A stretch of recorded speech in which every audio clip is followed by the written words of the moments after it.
Bonjour tout le monde, j'espère que vous portez super bien dans le contexte actuel. En ce qui me concerne, pas pire, je me présente, Eladj Touré. Bienvenue au cours d'analyse statistique avancée dont je suis chargé de l'enseignement sécession pour une troisième année consécutive. La particularité de cette année, c'est que le cours se donne entièrement à distance en raison de la pandémie. J'espère malgré tout pouvoir vous transmettre ma passion virale des statistiques ou tout simplement partager avec vous cette passion qui m'habite depuis assez longtemps.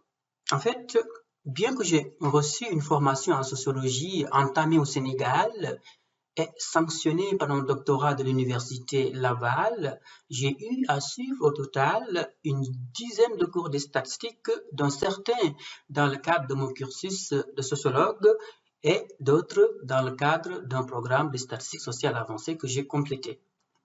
Depuis 2012, j'enseigne les statistiques sociales au département de sociologie de l'université de Montréal. Parallèlement, je travaille en tant que statisticien au département de psychoéducation de l'université Sherbrooke au sein d'une équipe de recherche où je mène principalement des analyses statistiques en lien avec des problématiques en psychoéducation.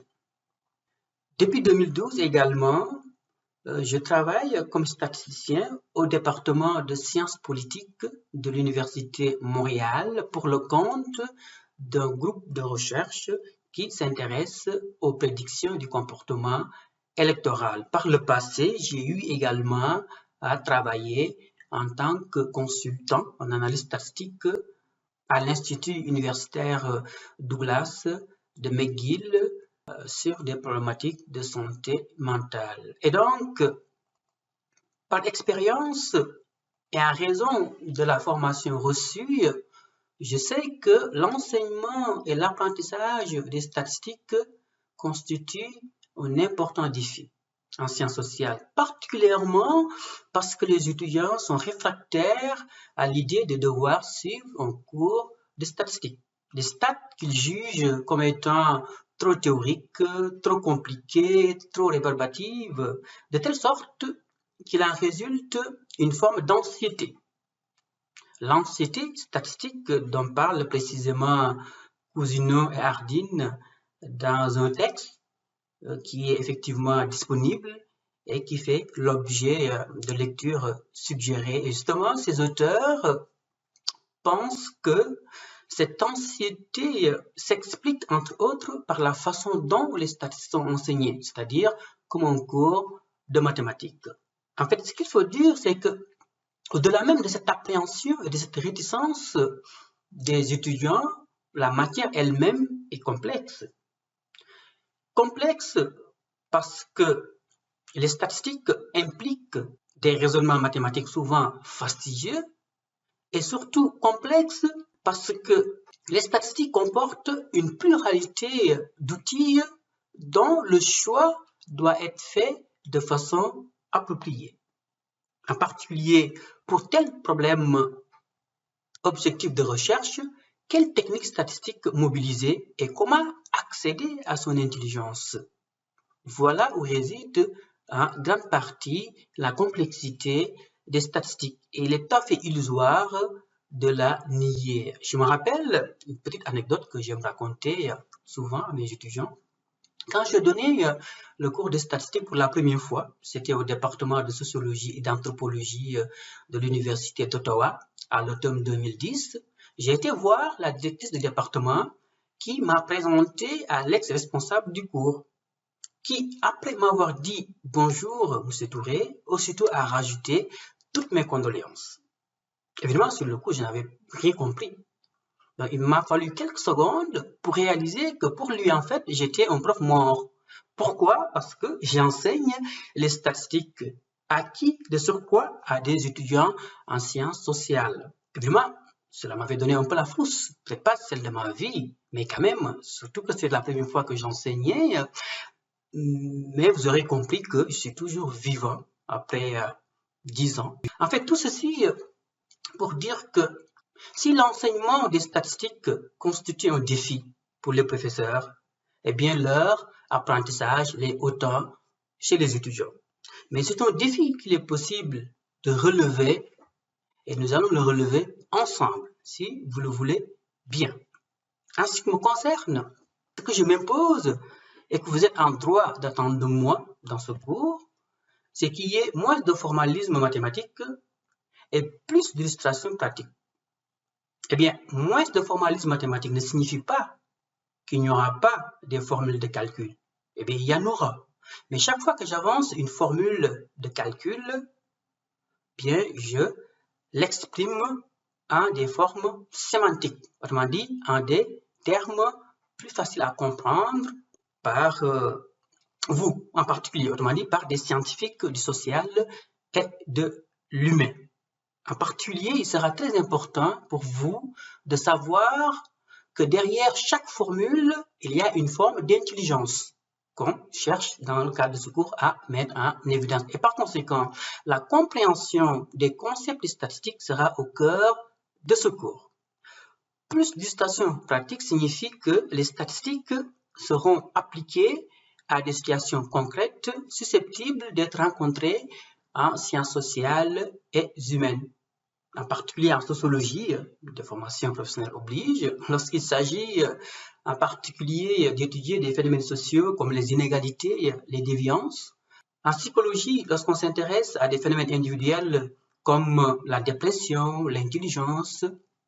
En psychoéducation, lorsqu'il est question de problèmes d'adaptation de l'enfance. Pour les autres étudiants qui proviennent d'autres départements, par exemple des sciences de l'activité physique, il sera assez facile de faire le transfert des connaissances sur des questions de recherche en lien avec votre propre domaine. Et par conséquent, c'est un cours que je veux assez ouvert et axé sur l'interprétation contextualisée des statistiques. Voilà un peu la philosophie pédagogique qui sous-tend ce cours. Alors, de votre côté, pour réussir ce cours et mieux maîtriser les concepts et techniques abordés, eh bien, il est important d'avoir des connaissances statistiques et méthodologiques de base, mais vraiment des connaissances élémentaires, comme comment calculer le pourcentage, les mesures de tendance centrale, de variation, qu'est-ce qu'une inférence statistique, comment formuler une hypothèse de recherche, identifier les variables indépendantes, dépendantes, contrôle. Voilà tout ce dont vous aurez besoin pour effectivement réussir ce cours. Pas de panique cependant, on va revenir sur toutes ces connaissances prérequises et se projeter sur le cours proprement dit sera l'objet de la leçon d'aujourd'hui. Mais je dois dire que le plus important, ce n'est pas tant d'avoir des connaissances statistiques et méthodologiques de base que de faire preuve de bonne volonté, d'engagement. Car il n'y a rien dans ce cours dont vous ne pouvez pas faire l'apprentissage. Il n'y a aucun concept, aucune technique que vous ne pouvez pas assimiler dans ce cours. Et par conséquent, le maître mot, c'est motivation. Et justement, en parlant de motivation, le simple fait d'être rendu au doctorat et d'avoir à mener une recherche quantitative dans le cadre de votre projet de thèse est en soi une source de motivation. Mais plus tard, vous serez appelé, en tout cas la plupart d'entre vous ou certains d'entre vous seront appelés à travailler dans des organisations internationales, fédérales, provinciales, universitaires, communautaires, en entreprise. Et en tant qu'analyste, statisticien ou agent de recherche, vous serez amené à collecter des données numériques, à les traiter et analyser, à interpréter et présenter les résultats sous forme de rapports. Et c'est sous la base de ces rapports que se prennent les grandes décisions concernant les citoyens, qui de plus en plus veulent accéder à des services de qualité. Et face à cette exigence démocratique, eh bien, la maîtrise des statistiques sociales s'avère incontournable. Non seulement pour mieux comprendre le fonctionnement de la société, mais aussi pouvoir mieux expliquer les problèmes sociaux. de façon effectivement à mieux agir sur eux et faire bouger les choses, faire bouger la société. Voilà un peu pour vous motiver s'il en est besoin. Je sais qu'en général, les étudiants de ce cours sont très motivés, mais il m'a paru important quand même d'essayer de vous motiver davantage et surtout de démystifier les statistiques. Encore une fois, l'idée, c'est vraiment d'être très à l'aise dans le cadre de ce cours. Et donc, vous verrez au fur et à mesure des séances que les statistiques sont une matière fascinante, mais aussi pas compliquée, contrairement à une certaine idée reçue. Ceci étant dit, au sortir de ce cours, vous serez en mesure de vous rappeler les concepts fondamentaux en analyse descriptive, inférentielle et causale. Eh bien, on va les aborder tout à l'heure, ce sera l'objet de la leçon introductive. Mais il sera surtout important d'accéder à l'intelligence et aux concepts qui fondent les techniques d'analyse statistique avancées. Bien sûr, il faut être en mesure également de mettre en pratique ces analyses bimultivariées et par modélisation structurale en utilisant des outils informatiques comme SPSS et M+. Tout comme il sera important de savoir présenter et interpréter les résultats qui en découlent, et ce de façon rigoureuse, en étant en mesure de faire preuve de conscience réflexive, pour parler comme le sociologue Giddens, car les statistiques ne parlent pas d'elles-mêmes, et comme les statistiques ne parlent pas d'elles-mêmes, il faut les faire parler.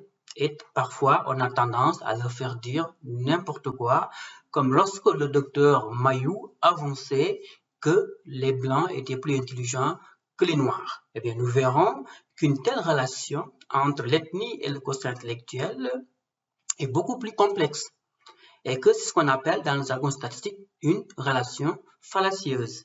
Et mettre en évidence une telle relation nécessite d'avoir des connaissances statistiques plus approfondies. Et par conséquent, pour chaque technique abordée, nous verrons comment on peut la manipuler, l'instrumentaliser à des fins inavouées, parfois voulues, parfois non voulues. Car en dehors même du monde universitaire, nous sommes submergés des statistiques par les médias, en l'occurrence, comme en témoigne la pandémie actuelle. Et il est important d'être des utilisateurs avertis de ces statistiques, ne serait-ce qu'en tant que citoyens. Pour atteindre ces objectifs susmentionnés, on se donne les moyens. La démarche pédagogique est double. Une partie théorique dans laquelle je présente les techniques et concepts statistiques. L'exposé étant souvent entrecoupé de remue-ménage et d'exercices éclairs. Bien entendu, chaque présentation sera enregistrée sous forme de capsules vidéo. Donc, je ferai le nécessaire pour que ces capsules soient disponibles au plus tard dans l'avant-midi de chaque séance, c'est-à-dire de chaque lundi, de façon à ce que vous soyez prêts à poser des questions lors de la rencontre web sur Teams. Donc, ce sera l'occasion effectivement de discuter, d'échanger sur la séance. Je vous conseille donc de faire le nécessaire pour assister à ces rencontres web, puisque c'est vraiment l'occasion de clarifier les aspects du cours qui n'ont pas été bien expliqués.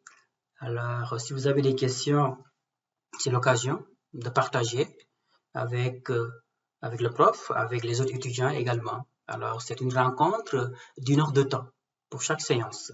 Et les rencontres commencent à 15 heures. Donc, c'est pour 1 heure de discussion.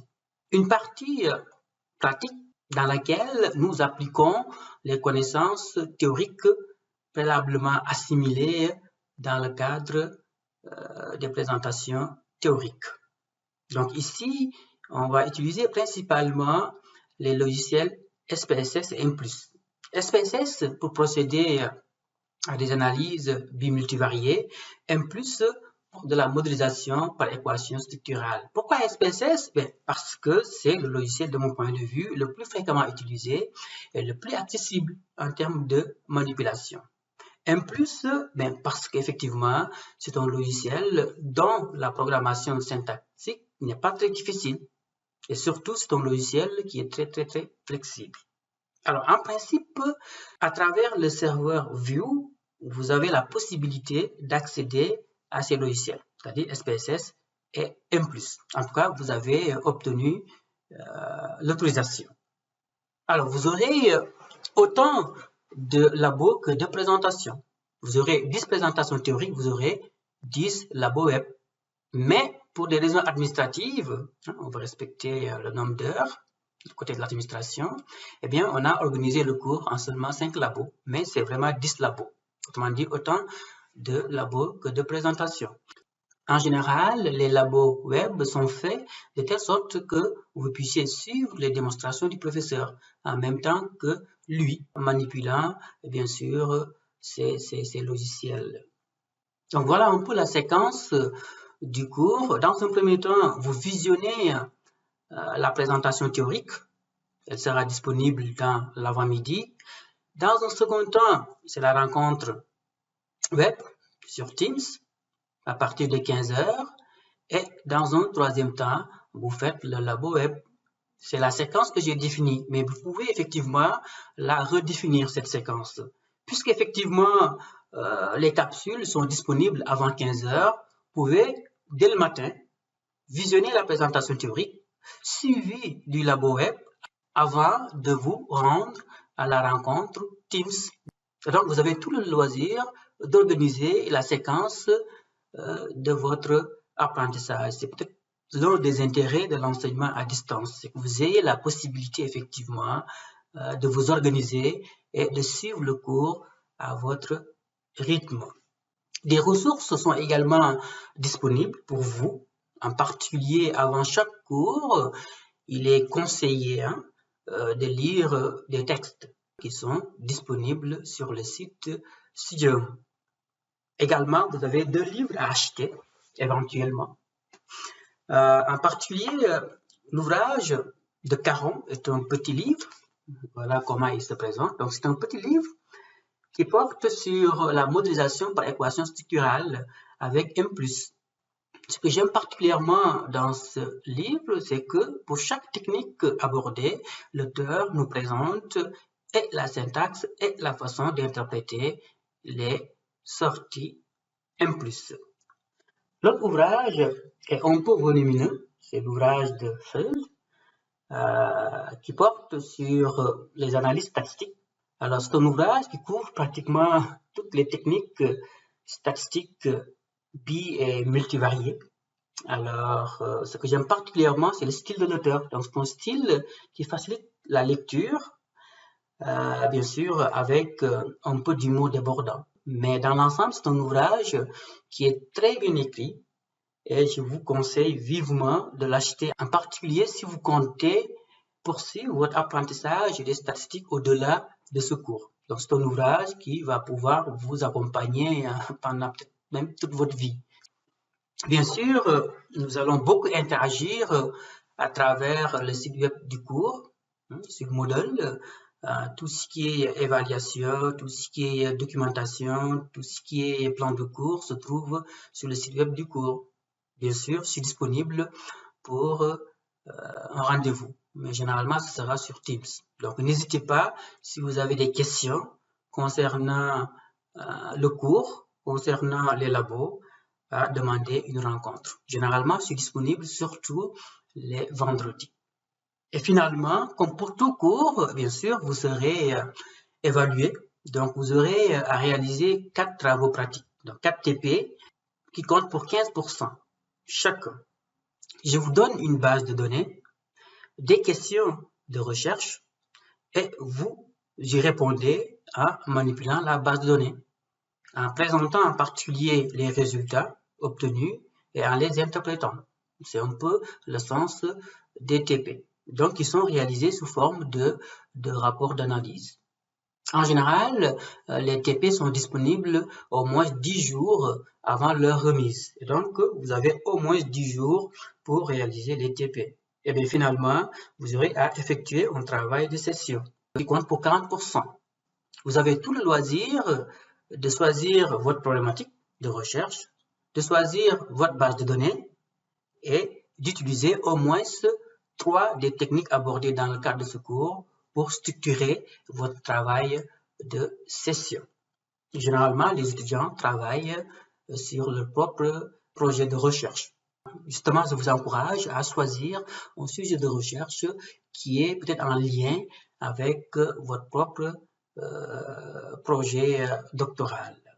Contrairement au TP, le travail de session est beaucoup plus structuré. Donc, il sera réalisé sous forme d'articles scientifiques publiables. C'est peut-être un des intérêts du travail de session, c'est que par la suite, vous allez pouvoir le publier. En tout cas, chercher à le publier.